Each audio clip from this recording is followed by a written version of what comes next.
Ladies and gentlemen, welcome to what promises to be one of the most electrifying broadcasts in recent television history. I'm your host, and today we're diving headfirst into the explosive world of celebrity showdowns, where no topic is off limits and no ego is safe from a verbal takedown. Picture this: the sleek modern studio of Piers Uncensored, bathed in the harsh glow of studio lights that seem to amplify every bead of sweat, every flicker of irritation on the guests' faces.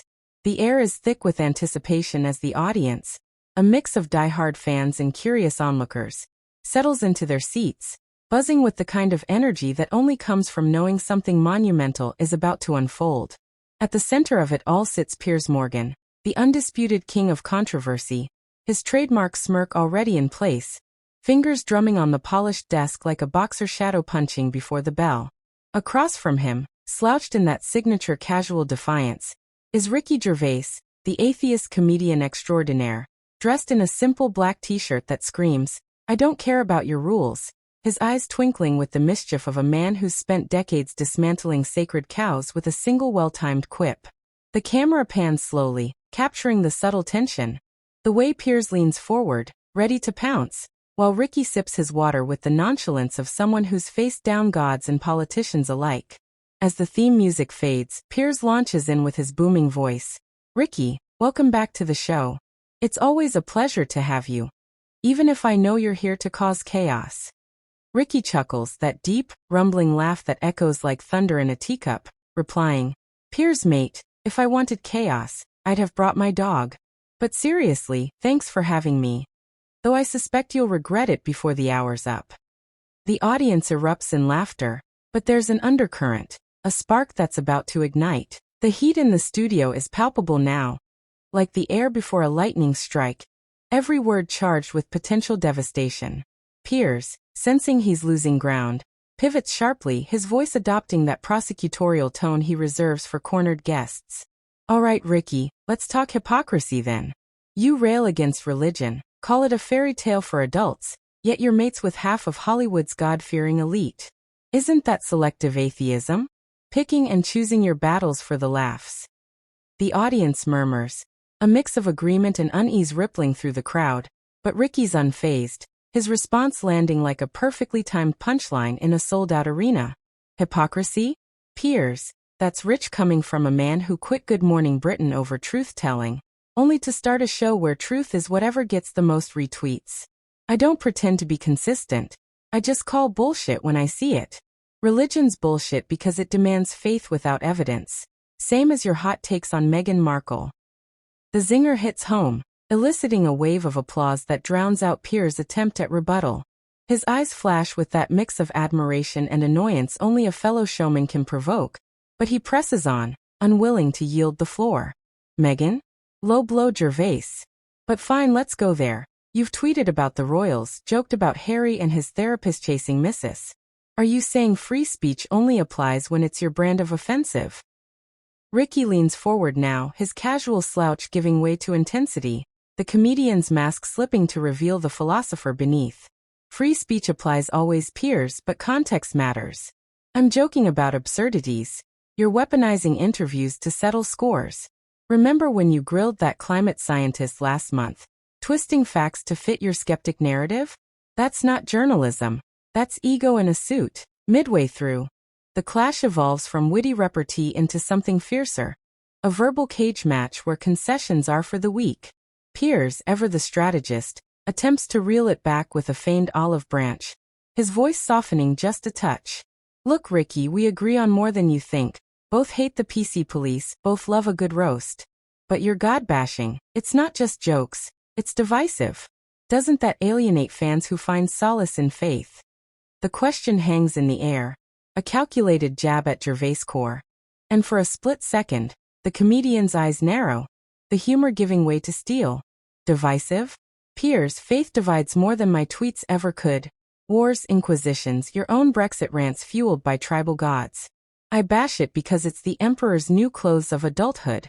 If solace comes from fairy tales, fine, but don't force it on schools or laws." The audience's reaction is split. Cheers from the skeptics, uncomfortable shifts from the faithful, mirroring the polarized world outside these walls. Piers pounces on the vulnerability, his tone sharpening like a blade on whetstone. Force it, says the man who forces veganism down throats via Netflix. Hypocrite much? At least religion's voluntary.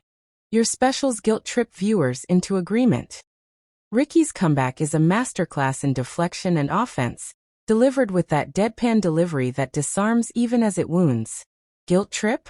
Mate, if my jokes guilt you into thinking, that's a win. Your shows guilt people into hating royals, hating experts, hating anyone who doesn't nod along. Voluntary? Your Taliban chat was voluntary propaganda. The mention reignites the earlier spark, Piers' composure cracking like thin ice underfoot. Propaganda? That was insight, you smug bastard. Real journalism in a fake news era. You'd know if you left your comedy bubble. The profanity slips out unbidden, bleeped instantly, but the damage is done.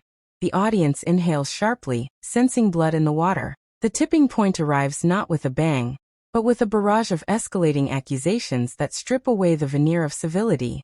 Piers, cornered and combative, leans in aggressively, his voice a gravelly growl honed from years of courtroom-style interrogations. Authenticity? That's your shield, Ricky. Hiding behind laughs while you dismantle lives. Your trans jokes aren't harmless. They've hurt people, sparked hate. Own it.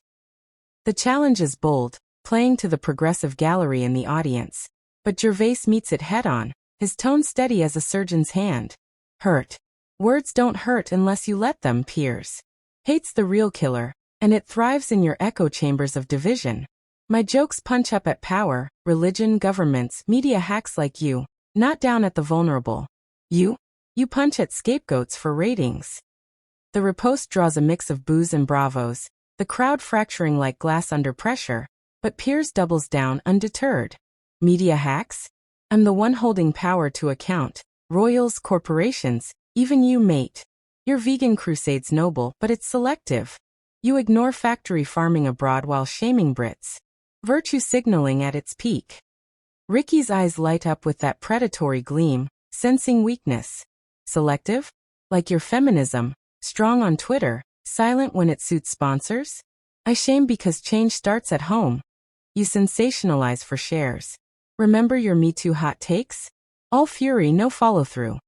The personal fouls mount, each man dredging up the other's skeletons. Piers citing Ricky's 2013 CNN bleep-out over a swear. A moment of unfiltered rage. Gervais countering with Morgan's 2021 GMB exit, branded a bully by staffers. Bully? That's projection, Piers. You thrive on it, turning interviews into inquisition. I'm just honest, you're performative.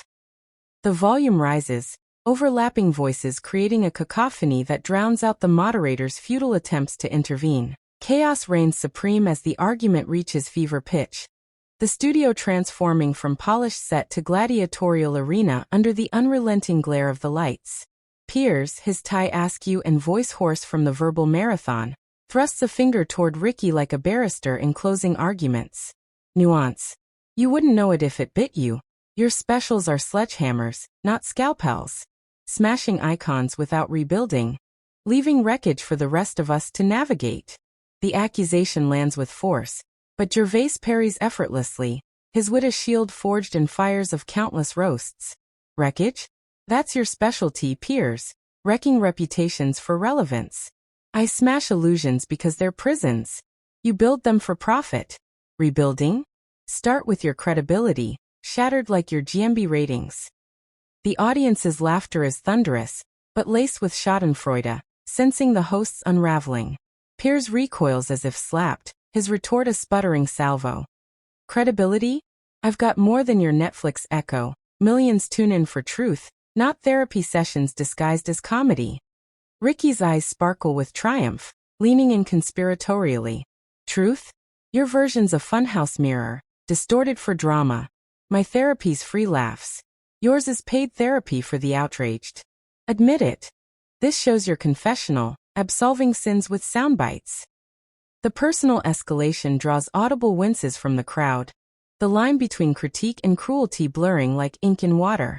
As they circle back to religion, the spark that lit the fuse, Piers presses his advantage, voice dripping sarcasm. Confessional? Better than your altar of atheism, sacrificing sense on the pyre of sarcasm. God-fearers built civilizations. Your void breeds cynics. Gervais counters with philosophical firepower. Civilizations? Built on conquest and crusades, propped by myths. Cynics? We're realists, Piers, seeing the emperor naked while you sell him robes.